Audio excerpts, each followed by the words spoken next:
প্রতিটা মানুষের আশেপাশে কোনো না কোনো টক্সিক মানুষ অবশ্যই থাকে।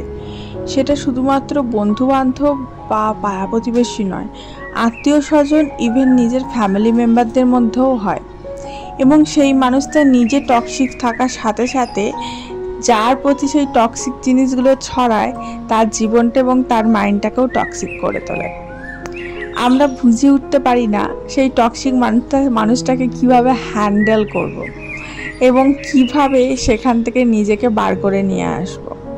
এবং তার ফলে আমাদের মধ্যে প্রচুর পরিমাণে রাগ, অভিমান এবং সেগুলো ওভারকাম হয়ে বেরোতে থাকে, এবং যেটার ফলে সেই টক্সিক মানুষটা বেশি আনন্দিত হয়। Hello everyone, this is Ivy. Welcome back to my channel Isha's ডায়েরিজের একটা নতুন সকালে তোমাদের সকলকে ওয়ার্ম ওয়েলকাম। আমাদের আশেপাশে যে টক্সিক মানুষগুলো থাকে, বলছি না যে থাকবেই, তবে ম্যাক্সিমাম মানুষের আশেপাশেই থাকে, পরিবার পরিজন, আত্মীয় স্বজন, বন্ধু বান্ধব সবার কাছে। তো তাদের যে অ্যাকশন হয় তার বিপরীতে আমাদের রিয়াকশানটাও ভয়ঙ্কর হয়ে যায়। আমরা অত্যাধিক রাগ এবং অভিমান দেখিয়ে ফেলি এবং তার ফলে সেই মানুষটা আরও বেশি খুশি হয়। কিন্তু সেই পরিস্থিতিতে যদি নিজেদের মাথাটাকে শান্ত রেখে আমরা সেই পরিস্থিতিটাকে হ্যান্ডেল করতে পারি, নিজের মেন্টালটাকে স্থির রাখতে পারি, তাহলে কখনোই সেই মানুষটা তোমার জীবনে টক্সিক জিনিসটা ছড়াতে পারবে না। এরকম পরিস্থিতিতে নিজের মাথাটাকে খুব কন্ট্রোল করে তাকে কোনো উত্তর না দিয়ে চুপ করে হেসে সেখান থেকে চলে আসা হচ্ছে বেস্ট পলিসি। সাইলেন্ট থাকার থেকে কোনো ভালো জিনিস পৃথিবীতে হয় না। এটা হচ্ছে সব থেকে বেস্ট পলিসি, সাইলেন্ট থাকা।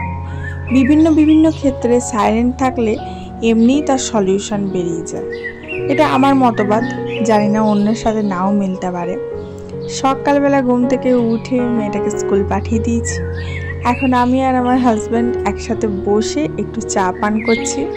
সকালবেলা 1 কাপ আদা দিয়ে চা খাই আমি, যেটা আমাকে সারা দিন ধরে একটা এনার্জি বহন করতে সাহায্য করে এবং আমার দিনটাকে একটা ফুল এনার্জেটিক করে তোলে। আর আমার ভীষণ ভাল লাগে আদা দিয়ে চা খেতে।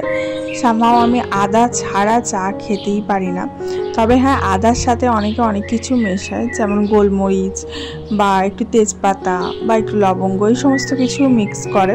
কিন্তু আমি এই সমস্ত কিছু দিয়ে চা খেতে পারি না। আমার মনে আছে আমরা যখন প্রথমবার কালিম্পং যাই, 1 কাপ করে চা করে দিয়েছিল হোমস্টে থেকে, আর সেই চাটার মধ্যে তেজপাতা দিয়ে করে দিয়েছিল। প্রথমে 1 ঢোক 2 ঢোক খুব ভালো লাগলো, তারপরে বিশ্বাস করো গোটা চাটা ফেলে দিতে হলো। আমি এতটুকু খেতে পারলাম না, কারণ সবার টেস্ট তো সমান হয় না, সবাই সবটা পছন্দ করে না। তবে আদা এমন একটা জিনিস, এটা দিয়ে চা করে দিলে যে কেউ পছন্দ করবে, যে কারোর মুখে কিন্তু লেগে থাকবে। তবে হ্যাঁ, এই সিজনে আদাটা খুব একটা ভালো পাওয়া যাচ্ছে না। বৃষ্টির মরশুম চলছে, আদা মাটির তলায় হয়, ম্যাক্সিমাম আদা পচে যায়, আদা থেকে বাজে গন্ধ ছাড়ে, এবং আদাটা যদি ভালো কিনেও আনা হয় সেটা 2 দিনের মধ্যে দেখা যায় সেটা একটা বাজে খারাপ পরিস্থিতির শিকার হয়েছে। তো যাই হোক, তবুও আদা গুঁড়ো কিনতে পাওয়া যায়, আদা শুট বলে যেটাকে, তো সেটা দিয়েও অনেকে চা করে খায়।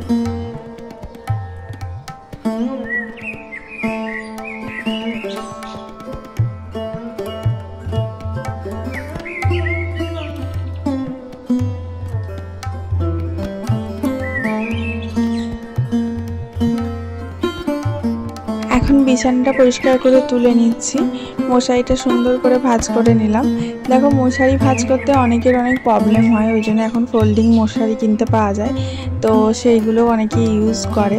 আমার এই মশারিটা না আমার বিয়ের সূত্রে আমার মা দিয়েছিল, তো তখন থেকেই খুব যত্ন সহকারে রাখা আছে। এখনও পর্যন্ত অ্যাজ ইট ইজ যেমন দিয়েছিল তেমনই আছে। আর আমি চেষ্টা করি প্রত্যেকটা জিনিস যেটা আমার আছে সেটাকে খুব যত্ন সহকারে তুলে রাখতে। ওই জন্য আমাকে দেখবে আমি ফ্রিকোয়েন্টলি কোনো একটা জিনিসকে খুব একটা চট করে চেঞ্জ করি না। এখন আমি বসেছি একটু সবজি কাটবো, কুমড়োটা কাটবো। আজকে কুমড়োর একটা নতুন রেসিপি করব। নতুন ঠিক না, ওই আর কি। আমার মা খুব করে কুমড়ো সোয়াবিন দিয়ে একটা তরকারি, আমার ভীষণ ভাল লাগে। শুধু সোয়াবিনের তরকারি না, শুধু কুমড়ো তরকারি নয়, দুটোই মিক্সচার করে একটা তরকারি, সেটাই আজকে করব ঠিক করেছি। তার জন্য একটু কুমড়োটা কাটছি। একটু কাঁচা কাঁচা ধরনের কুমড়োটা, কাঁচা কুমড়োর টেস্ট একটু আলাদা রকমের হয়, বেশি ভালো লাগে আমার। পাকা কুমড়ো খেতে আমি খুব একটা বেশি পছন্দ করি না, কাঁচা কুমড়ো খেতে ভীষণ ভালো লাগে। তবে কাঁচা কুমড়ো সচরাচর পাওয়া যায় না, এটাই যা।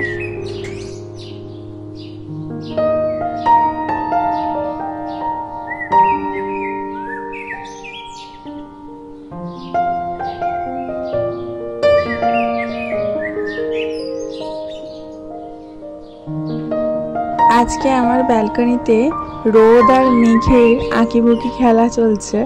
কখনো হঠাৎ হঠাৎ করে রোদ চলে আসছে, কি ভালো লাগছে এই মিষ্টি মিষ্টি রোদটা। আবার হঠাৎ করে মেঘে ছেয়ে যাচ্ছে, রোদটা চলে যাচ্ছে। আমার ফেসটা ভালো করে লক্ষ্য করলেই বুঝতে পারবে, কখনো দেখবে রোদের ছায়া পড়ছে, কখনো দেখবে রোদ পড়ছে। আর এই মিষ্টি রোদটাতে বসে থাকতে এত ভালো লাগছিল যে আমি ভাবলাম এখানেই বসে সবজি কাটা কেটে নিয়ে তারপরে গিয়ে রান্নাঘরে ঢুকবো।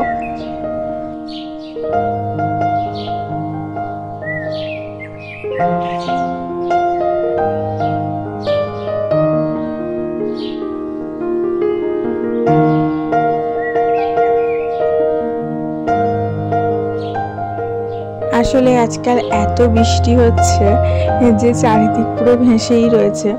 আর আমাদের ফ্ল্যাটটা যেখানে, সেখানটা একটু ডাউন, তার জন্য পাম্প দিয়ে জল বার করতে হয়, প্রচুর জল জমে যায় নিচে। আর এত বৃষ্টির ফলে কিছুই ভাল লাগে না, চারিদিকটা শুধু স্যাঁত স্যাঁত স্যাঁত স্যাঁত লাগে। তবে আমি মনে মনে তাই ভাবি, সমস্ত কিছুর যেমন অ্যাডভান্টেজ আছে ডিসঅ্যাডভান্টেজও আছে। তো ফ্ল্যাটের ওপরে রয়েছি, তার জন্য হয়তো বৃষ্টিটাকে দেখে তাও একটু ভাল লাগছে। কিন্তু যদি ধরো ঘরে থাকতাম, তখন একদম সামনে কাদা কাদা মাঠ থাকতো বা কাদা কাদা জায়গা থাকতো, বা রেগুলার বেসিসে ছাদ উঠান পরিষ্কার করতে হতো, বৃষ্টিতে নোংরা হতো, সে একটা আলাদা অনুভূতির শিকার হতো। তখন কত কাজ না বেড়ে যেত। তো এখন যখন ফ্ল্যাটে আছি, এই সমস্ত কিছু হয়ই না। সামান্য এক টুকরো বালকনি, সেইটুকুতে সেরকম নোংরা হয় না। তো সমস্ত কিছুরই অ্যাডভান্টেজ ডিসঅ্যাডভান্টেজ আছে। ফ্ল্যাটে থাকি বলে যখন তখন ফ্ল্যাটে তালা ঝুলিয়ে দিয়ে বেরিয়ে পড়ি ঘুরতে, কিন্তু ঘরে থাকলে সবসময় ঘর ফাঁকা রেখে আবার বেরোনো যায় না। এগুলো অ্যাডভান্টেজ, ফ্ল্যাটে থাকার সুবিধা বলতে পারো।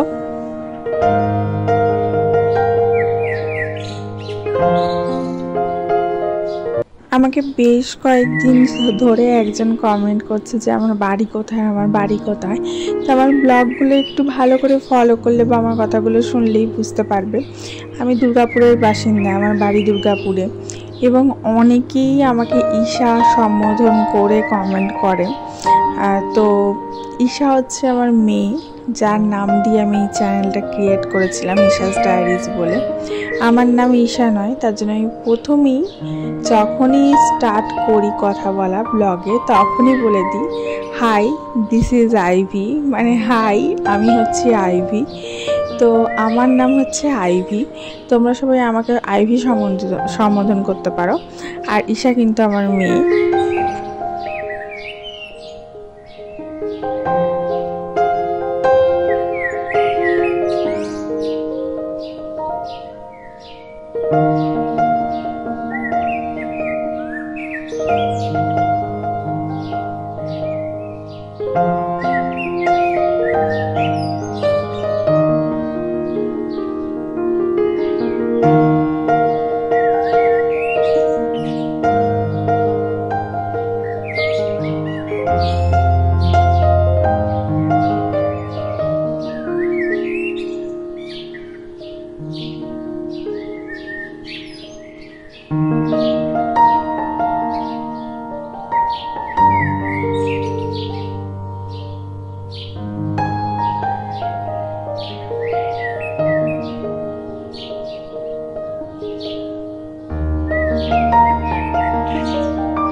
খানিকটা এগিয়ে নিলাম। এখন যাচ্ছি মেয়েটাকে আনতে। মেয়েটা স্কুল থেকে ফেরার সময় হয়ে গেছে। আর এই দেখো 10 তলা থেকে আমি নামছি। নামতে একটু সময় লাগে, উঠতেও একটু সময় লাগে, একদম 10 থেকে গ্রাউন্ডে নামতে। বাট হ্যাঁ, লিফট, অটোমেটিক লিফট আছে, কোনো অসুবিধা হয় না। ইভেন 2টো করে লিফট আছে আমাদের এখানে। তো এখন মেয়েটা চলে এসেছে, মেয়েটাকে একটু গ্লুকন্ডি খাইয়ে দিয়েছি, ওকে চান করতে বলে দিয়েছি। এখন আমি আটাটা মেখে নেব।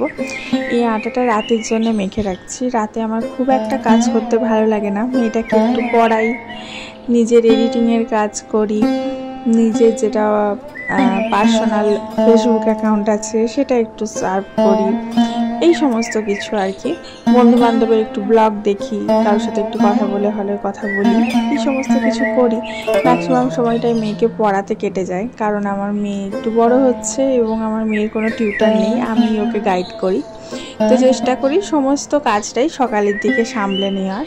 রুটি করা, কোনো তরকারি করে রাখা, এই সমস্তগুলো করে নিই। রাতের দিকে একটু রুটিটা গরম গরম সেঁকে নিই, তরকারিটা গরম করে নিলাম, বা একটু ভাজা ভুজো করে নিই, ভাতটা গরম করে নিলাম। এইভাবেই ম্যানেজ করি আমি আমার সংসারের কাজকর্ম। প্রত্যেকটা সংসারেরই কাজকর্ম করার স্টাইল প্রত্যেকজনের আলাদা। যে যার নিজের মতো করে সংসারটাকে গোছায়, নিজের মতো করে সংসারের কাজগুলো তোলে। আমি আমার মতো করে করি, আমার এটা করতে সুবিধা হয়। এটা যে অন্য কারোর করতে সুবিধা হবে এর কোনো কথা নেই। তবে হ্যাঁ, আমরা একে অপরজনকে দেখে দেখে শিখি এবং শিখে সেরকম করেই করবার চেষ্টা করি। তাহলে আমাদের অনেকের অনেক কাছ থেকে শিখে সেইভাবে কাজ করলে অনেক সুবিধা হয় দেখেছি। তো তাই সেরকমই আমার এই কাজগুলো যেগুলো আমি করছি, এরকম আমিও অনেকজনের ব্লগ দেখি, আমার ভালো লাগে, এবং ব্লগ দেখে দেখি আমার ব্লগ করার চাহিদা গড়ে উঠেছিল। তো যাই হোক, আটাটা দেখো কথা বলতে বলতে আটাটাও মাখা হয়ে গেল। আর আটা মাখার সময় না আমি অল্প একটু রিফাইন অয়েল দিই, একটু লবণ দিই এবং তারপরে আটাটা মাখি। এতে করে আটাটা খুব সফট হয় এবং এই আটাটা দিয়ে আমি লুচি, পরোটা, রুটি যে কোনো কিছু করতে পারবো। ভিডিওটা দেখতে দেখতে যারা এই পর্যন্ত চলে এসছো, সকলের প্রতি অনুরোধ রইল যে প্লিজ ভিডিওটাতে একটা লাইক অবশ্যই করো এবং ভিডিওটাকে একটু তোমার বন্ধুবান্ধবের সাথে শেয়ার করে দিও। শেয়ার করতে কোনো চার্জ লাগে না এবং আমি কোনো চার্জ ডিমান্ডও করি না, জাস্ট একটু শেয়ার করে দিও যে কোনো প্ল্যাটফর্মে, সে তোমার হোয়াটসঅ্যাপ হোক, ফেসবুক হোক। আর তোমরা তোমার বন্ধুবান্ধবকে বলো যে আমারও ব্লগ দেখতে। অনেক সময় কি হয় বলো তো, যে আমরা আমাদের অন্য কারোর ব্লগ দেখলে নিজেদের কাজ করার চাহিদাটা খুঁজে পাই। অনেক সময় আমাদের কাজ করার চাহিদাটা হারিয়ে যায় এবং এনার্জিটা লস হয়ে যায়। তো অন্য কাউকে কাজ করতে দেখলে ভালো লাগে, নিজেরও মনে হয় কাজ করি। সেটা আমরা মানুষ, আমাদের সবার মধ্যেই এটা হয়, কম বেশি আমার মধ্যেও হয়। এবং অনেক সময় ভালো লাগে যে একে এরকমভাবে কাজ করছে দেখছি, দেখতে দেখতে ভালো লাগে এবং তা করতে করতে দিনটাও ভালো যায়। তো সিরিয়াল দেখার থেকে একজনের ঘর এবং তার ঘরের পরিবেশ এবং তার ঘরের জীবনযাপন দেখতে অনেকটা ভালো লাগে, তাই না? তো চেষ্টা করবে একটু বন্ধুবান্ধবের সাথে শেয়ার করে দিতে। আর যারা যারা এখনও পর্যন্ত আমার ফ্যামিলির সদস্য হয়ে ওঠেনি, তারা চটাপট নিচে রেড কালারের সাবস্ক্রাইব বাটনে ক্লিক করে আমার ফ্যামিলির সদস্য হয়ে যাও। আমরা প্রতিদিনের সকালটাকে একসাথে সুন্দরভাবে স্টার্ট করব। এখন চান করে চলে এসেছি, ঠাকুর প্রণাম সারলাম।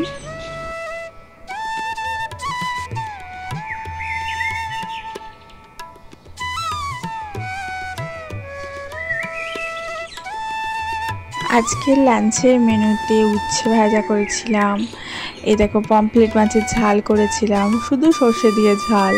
এটা কুমড়ো সোয়াবিনের তরকারি করেছিলাম, ভীষণ ভালো হয়েছিল সমস্ত কিছু খেতে। তার সাথে দই ছিল, আম ছিল, এই সমস্ত কিছু দিয়ে লাঞ্চ সারলাম।